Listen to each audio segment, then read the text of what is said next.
supported by the Ministry of Science and Technology, Government of Goa. And G, the Goa State Council for Science and Technology is the state implementing agency. And for the Goa State, there are 8 quota of 8 child scientists. We go through various phases, that is a teacher orientation program, then district level Children's Science Congress and state Children's Science Congress. We are at the state Children's Science Congress on 5th December, and we have selected 8 best projects designated by the respective school. We have the list of the district. And first, the toppers are the Adarsh VV High School from Marga and Sri Santa Durga High School, Bicholi. The program began in the month of November, right from the correspondence to all the schools. The team were chosen, the panel judges. The intimations were sent to all the schools across Goa.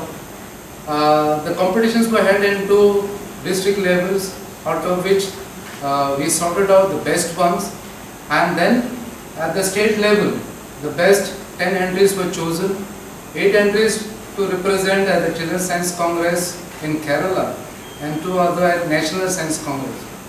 So I congratulate all the budding scientists, and you all represent our hope, our aspirations, because you have to make a mark and represent and bring laurels to our state. I would start with a quote, famous quote on Dr. APJ Abdul Kalam.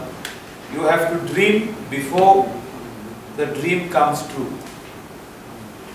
So Dr. Kalam, who is the greatest, who was the greatest scientist of India and the world, said you have to dream before the dream comes true.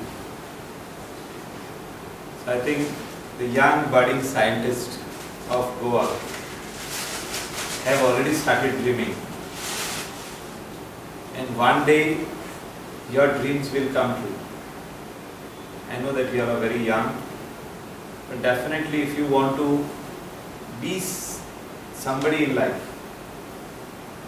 you want to be a great scientist, you have a lot of interest in science and you want to be a great scientist, you have to start dreaming today. In cement, glass and gravel, every year we generate tons of waste, and this waste is categorized as biodegradable waste and non-biodegradable waste.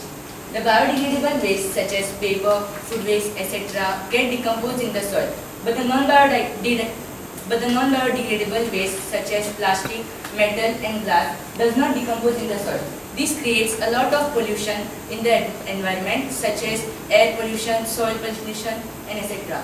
Soil loses its fertility due to the dumping of non-biodegradable waste. We must try to minimize the use of non-biodegradable waste.